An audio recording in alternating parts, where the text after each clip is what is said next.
Subscribe to our YouTube channel and press the bell icon to get the latest updates. As the Pegasus alleged hacking matter reaches the Supreme Court, which will hear a bunch of petitions tomorrow, here are 5 key things to note about the scandal before the court weighs in on surveillance, privacy and free speech in this digital era. So point number 1.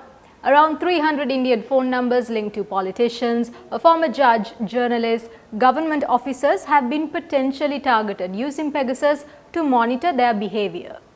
Potentially targeted political figures include Congress leader Rahul Gandhi, Union IT Minister Ashwini Vaishnaw, West Bengal Chief Minister Mamata Banerjee's MP nephew Abhishek Banerjee and election strategist Prashant Kishore. Potential Pegasus targets in India also include 40 senior journalists like The Wire founder editors Siddharth Varadarajan and M.K. Venu, Hindustan Times Group executive editor Shishir Gupta and The Hindu's Home Affairs reporter Vijeta Singh. The potential list also includes influential businessman Anil Ambani, former CBI chief Alok Verma, senior enforcement directorate officer Rajeshwar Singh are also on the list of potential targets. And not just that, also on the list are former Supreme Court Judge Justice Arun Mishra and lawyers for fugitive businessman Nirav Modi. Point number 2. There is not just one, but there are many petitions in the Supreme Court related to Pegasus. So since July 2021, when the latest allegations of using Pegasus to snoop were published, 9 petitions have been filed in the Supreme Court. There is the petition by Rajya Sabha MP John Brittas, one by advocate M.L. Sharma, one by journalists N. Ram and Sashi Kumar, one by 5 journalists who say their phones were targeted by Pegasus, and there is the petition by Editors Guild of India. The hearing started last Thursday, that is the 5th of August, and the bench of judges had 2 interesting queries: whether an FIR had been registered if the phone had been hacked, and why file petitions about Pegasus now when Pegasus became an issue in 2019. If you remember, after it was reported that Pegasus was used to hack into victim phones via WhatsApp. Point number 3.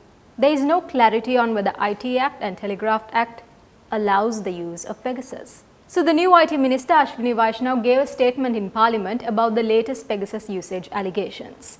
The minister's statement said requests for lawful interception of electronic communication can be made under subsection 2 of section 5 of the Indian Telegraph Act 1885 and section 69 of the Information Technology Act 2000, also known as the IT Act. So do these laws allow for the use of Pegasus? Well, Alok Prasanna Kumar, a senior resident fellow at Vidhi Center for Legal Policy, says no.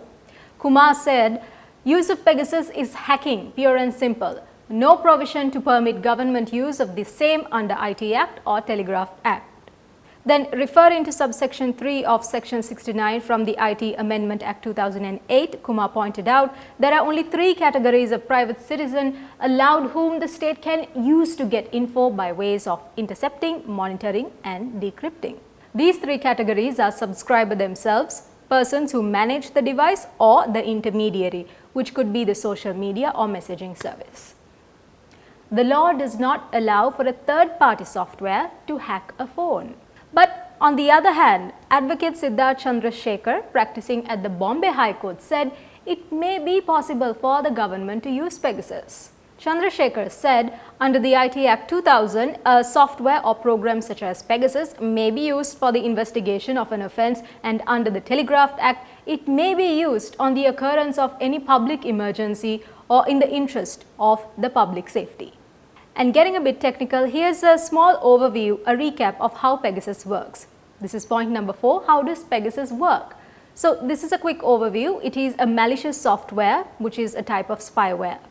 When it is downloaded on a phone, spyware like Pegasus can record a lot of your information like passwords, messages sent even using encrypted messaging apps. Pegasus can also secretly use your camera and mic to record sounds and images in your surroundings. And how does Pegasus get into your phone? Well, the hackers have used a variety of ways over the years. The latest way Pegasus gets in is dangerous and unstoppable.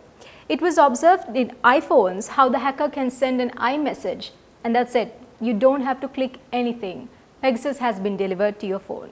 This is called a zero-click exploit, meaning 0 clicks are required by you to activate the spyware. And last but not least, point number 5. The media and the judiciary is focusing on them, but this is not just about one company named NSO Group, and it's not just about one surveillance software named Pegasus. It's much bigger than that. There is an entire cyber surveillance industry out there, and the market for spyware software like Pegasus is not transparently regulated and is worth about $12 billion according to top10vpn.com. And the clients of such spyware companies won't be just the private sector, it includes governments too.